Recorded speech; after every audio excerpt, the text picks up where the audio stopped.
పల్నాడు జిల్లా పిడుగురాల వైద్య కళాశాలను నెల రోజుల్లోపు నిర్మాణం పూర్తి చేయాలని మెగా ఇంజనీరింగ్ కాంట్రాక్టును రాష్ట్ర ఇంధన శాఖ మంత్రి జిల్లా ఇన్ఛార్జ్ మంత్రి గొట్టిపాటి రవికుమార్ ఆదేశించారు. కళాశాల నిర్మాణం పూర్తి చేసేందుకు ప్రభుత్వం అధికారుల నుండి పూర్తి సహకారం ఉంటుందని హామీ ఇచ్చారు. ఈరోజు వైద్య కళాశాల నిర్మాణ పనులపై మంత్రి గొట్టిపాటి రవికుమార్, జిల్లా కలెక్టర్ కృతికా శుక్లా, స్థానిక ఎమ్మెల్యే ఎర్రపతినేని శ్రీనివాసరావు, ఎంపీ లావు శ్రీకృష్ణదేవరాయలు సమీక్ష సమావేశం నిర్వహించారు. ఈ కార్యక్రమంలో మంత్రి మాట్లాడారు. పిడుగురాళ్ల రాష్ట్రంలోని అత్యుత్తమ ప్రభుత్వ వైద్య కళాశాలగా రూపుదిద్దుకోనుందన్నారు. మెడికల్ కళాశాల ఆసుపత్రి నిర్మాణం పూర్తయితే పల్నాడు జిల్లా ప్రజలతో పాటు మార్కాపురం, గిద్దలూరు, ఎర్రగొండపాలెం నియోజకవర్గాల ప్రజలకు సైతం అనుకూలంగా ఉంటుందన్నారు. దాకా ధర్నాల పేరుతో కళాయాపన చేశారు. ఇవాళ చూస్తా ఉన్నాం మనం ఈ 2 సంవత్సరాల్లో ఎంత ఖర్చు పెట్టాము, కేంద్రంతో మాట్లాడి ఎంత డబ్బులు రిలీజ్ చేయించారో ఎంపీ గారు, ఇవన్నీ కూడా మనం చూస్తా ఉన్నాం. ఇట్లా చెప్పుకుంటా పోతే ఎన్నో కార్యక్రమాలు ఈ ప్రభుత్వం అధికారంలోకి వచ్చిన తర్వాత రోడ్లు వేస్తున్నాం. వాళ్ళు ఒక్క రూపాయి కూడా రోడ్ల మీద ఖర్చు పెట్టాల గత 5 సంవత్సరాల్లో. కెనాల్ రిపేర్స్, మేజర్లతో పాటు మైనర్ రిపేర్లు కూడా చేశాం మన ప్రభుత్వం అధికారంలోకి వచ్చిన తర్వాత. నీళ్లు బ్రహ్మాండంగా పొలాల్లోకి వెళ్ళి బ్రహ్మాండమైన దిగుబడి వచ్చింది ఈ సంవత్సరం. వ్యవసాయ భూములు ఎక్కడ కూడా రోడ్ల మీదకి వచ్చి రైతులు ఎక్కడ కూడా ఇబ్బంది పడిన మాటే లేదనమాట. ఇట్లా అన్ని కార్యక్రమాలు ఈ ప్రభుత్వం అధికారంలోకి వచ్చిన తర్వాత చేస్తా ఉన్నాం. ఓ పక్కన ప్రజలకు సంక్షేమ కార్యక్రమాలు అందిస్తూ ఉన్నాయి ఈ ప్రభుత్వం, రెండో పక్కన అభివృద్ధి కార్యక్రమాలు చేస్తున్నాం. ఈ రెండింటిని కూడా బ్యాలెన్స్గా తీసుకెళ్తేనే రాష్ట్ర అభివృద్ధిలో ముందుకెళ్తాం. ఇట్లాంటి అన్ని కార్యక్రమాలు చేసుకుంటూ ఈ ప్రభుత్వం ముందుకెళ్తుంది. మీరు కూడా మేము ఏదైతే ఇవాళ ఈ కార్యక్రమం కోసం ఇక్కడికి వచ్చామో, ఎట్టి పరిస్థితుల్లో హాస్పిటల్ని ఈ ప్రాంత ప్రజలకు అందించాలి. మెరుగైన వైద్యం ఈ చుట్టుపక్కల ప్రాంతంతో పాటు ప్రకాశం జిల్లా ప్రజలకు కూడా ఈ ప్రాంతానికి వచ్చే అలవాటు ఉంది. మెడికల్ కాలేజ్ గుంటూరు దాకా వెళ్ళారు కాబట్టి ఇవన్నీ కూడా మీతో ఇవాళ వచ్చినట్టు ఎట్టి పరిస్థితుల్లో రాబోయే 2-3 నెలల్లో మా వంతు కృషి చేసి తప్పకుండా వీటన్నిటిని కూడా రెడీ చేపిస్తామని చెప్పి కూడా సభాముఖంగా తెలియజేసుకుంటూ సెలవు తీసుకుంటాం.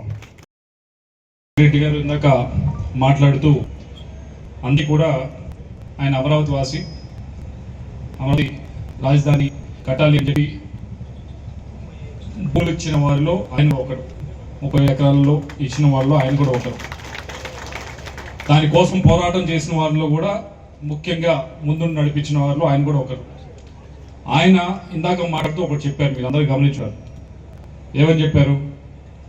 అందరికీ కూడా బాగానే అమరావతి చట్టబద్ధ వచ్చింది, అంతా వచ్చింది, దానికి ఏ ఒక్కరికో ఆపాదించలేదు, అందరికీ కూడా ధన్యవాదాలు చెప్పారు. మోడీ గారి నుంచి, ముఖ్యమంత్రి చంద్రబాబు గారి నుంచి, డిప్యూటీ సీఎం గారికి, అందరికీ వీళ్ళందరూ కలిసి చేస్తే ఇది వచ్చింది అని చెప్పారు.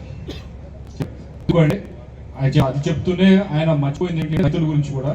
రైతులు కూడా దానికి గట్టిగా, ఎందుకంటే ఆయన కూడా దానిలో బాగా ఆయన చెప్పుకోలేదు కాబట్టి చెప్పలేదు. అంటే రైతులు కూడా దాంట్లో గట్టిగా పోరాటం చేశారు కాబట్టి, అందరూ కలిసికట్టుగా చేశారు కాబట్టి దానికి చట్టపద్ధతిలో సాధించుకోగలిగామంటే ప్రతి ఒక్కరూ ఒక కాబట్టి అది జరిగింది. ఏ చేసినా కేవలం అమరావతి అనే కానీ ఏ పని చేసినా కూడా 10 మంది కలిసి చేస్తేనే అవుతుంది. అంతేగాని ఏ ఒక్కటి మొత్తం చేశానని చెప్పుకుంటే అంతకంటే బుద్ధి తక్కువ పని ఎక్కడా కూడా ఉండదు.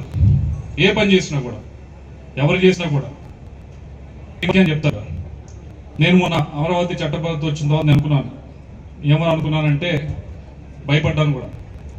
దీన్ని కూడా చట్టబద్ధత రావడానికి కారణం నేను చెప్పి ఎందుకు అనుకున్నాను అంటే మీ అందరికీ అవగాహన ఉండిపోవచ్చు, కానీ ఒకరికి అవగాహన ఉండొచ్చు. ఆర్డిటి అని ఒక సంస్థ ఉంది అనంతపురంలో, రూరల్ డెవలప్మెంట్ ట్రస్ట్ అని. దాదాపు 60 సంవత్సరాలు పనిచేస్తారు. దాంట్లో చాలా మంది, లక్షల మంది చదువుకున్నారు ఉచితంగా. చాలా అంటే మామూలుగా అయితే అటువంటిది ఎక్కడైనా గుంటూరు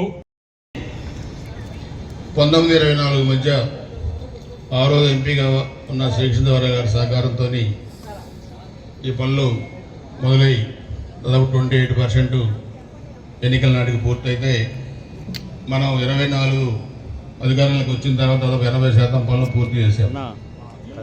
మన అసెంబ్లీ సమావేశాల్లో కూడా ముఖ్యమంత్రి గారు మమ్మల్ని అందరినీ పిలిచి ఇమ్మీడియట్గా ఈ సంవత్సరం నుంచే స్టార్ట్ చేయాలి, పనులు వేగవంతం చేయాలని కూడా చెప్పడం జరిగింది.